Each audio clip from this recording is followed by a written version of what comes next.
Hi, I'm Mrs. Wiseman, and I'm going to be reading one of my favorite March stories. With St. Patrick's Day coming up, I always love to listen to stories about leprechauns and how clever they could be. This happens to be a story retold by Tomie DePaola. It's an Irish folktale called Jamie O'Rourke and the Big Potato.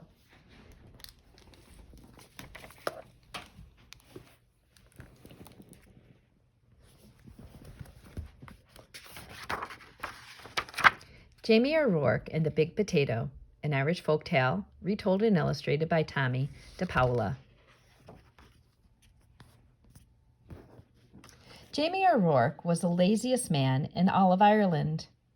He would do anything to avoid working, especially if it had something to do with growing potatoes. Jamie O'Rourke, his wife Eileen would say, "we'll have nothing to eat this winter if you don't go out and dig up the praties." "Oh, the saints preserve us," Jamie would whine. "Me back's as sore as can be. Sure as I'm telling you, wife, you'll have to dig them up yourself. I'll break in two if I so much as get out of this bed." So Eileen, who had done all the planting and watering and weeding anyhow, would go out to the tiny garden and dig up the smallest potatoes in Ireland, all because Jamie was too lazy to dig a larger garden, and he had no money for better potato seed.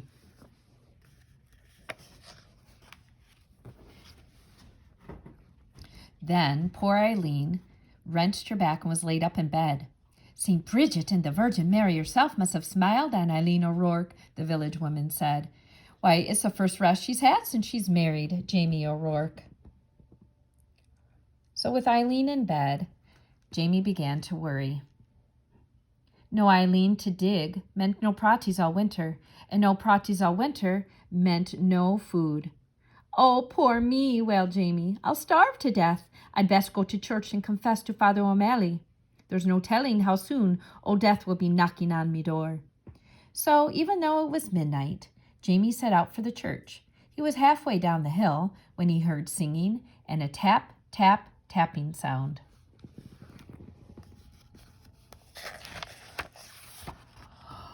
"Sure, as I wouldn't be knowing," Jamie whispered.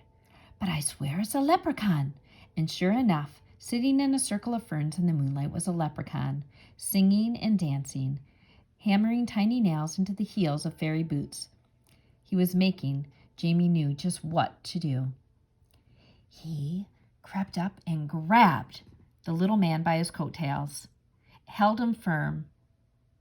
"Let me go, let me go," the leprechaun shouted. "Not on your life," Jamie said. "Not until you show me where your pot of gold is."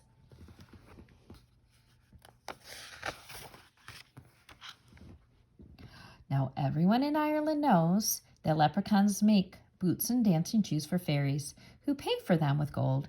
And everyone knows that if you catch a leprechaun, he'll pay for his freedom with his pot of gold. But this leprechaun, he was cleverer than most. "Oh, please, Mr. Mortal Man," he pleaded. "I'm just starting out making fairy shoes. I only have 1 or 2 pieces of gold in my pot. Won't you take a wish instead?" Why, a wish? What would I wish for? Me who's about to die of starvation. Because my wife is sick in bed and cannot dig up the praties for the winter. They're such puny praties anyhow. "Well," said the leprechaun, reaching into his pocket, "you could wish for the biggest pratie in the world. It would last all winter and you wouldn't have to do a thing more than plant this seed, water it, and wait."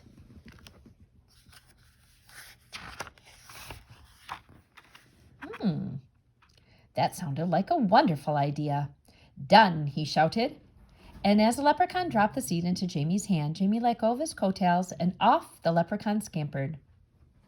When Eileen had heard what Jamie had done, she was furious. "Jamie O'Rourke, you're not only the laziest man in all of Ireland, but a fool as well, giving up a pot of gold for a pratie seed." "Well, I'm going to plant this seed and water it, and you'll see," Jamie said, and out he went.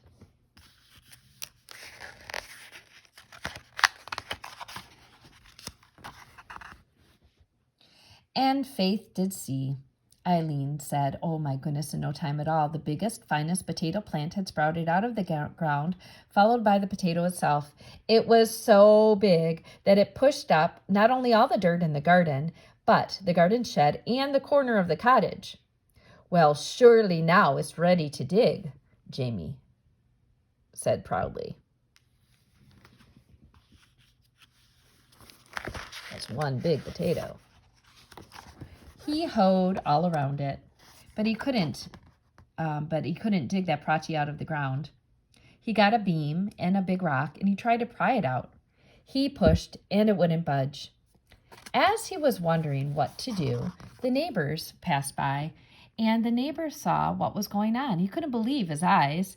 He couldn't wait to tell everyone in the village what he had seen, and before he knew it, all of the villagers had come up the hill to Jamie's house to see this big potato.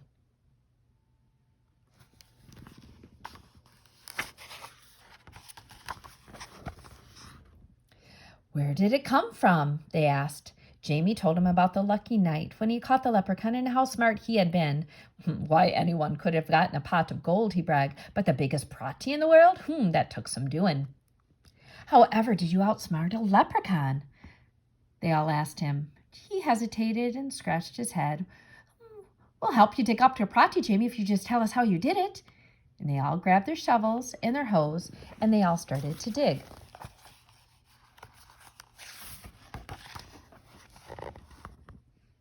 They dug, and they pushed, and they shoved until the potato flew up out of its hole.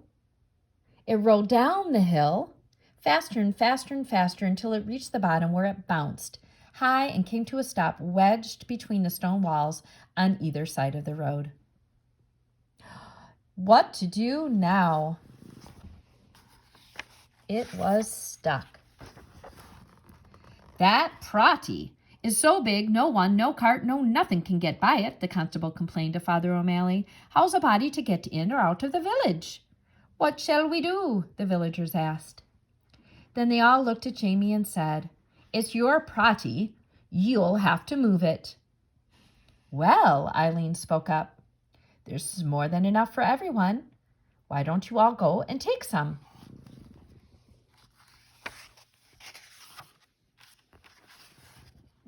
So the villagers all sawed and chopped and carted off huge pieces of potato, while Jamie just sat on the wall and watched.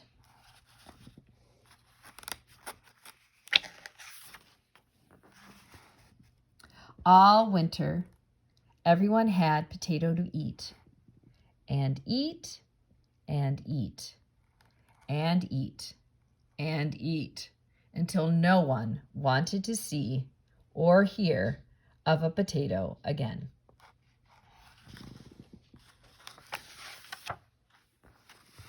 In the spring, Jamie said, I saved a potato eye, and it's just about time to plant it. Oh no, the villagers cried. If you promise not to plant it, Jamie, we will promise before St. Patrick and all the saints to see that you and Eileen always have plenty to cook and eat. We don't want another giant potato or prati around here. Jamie smiled and agreed.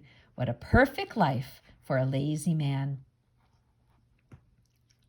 And so you do see, Eileen, darling Eileen, Jamie told her, I wasn't such a fool after all.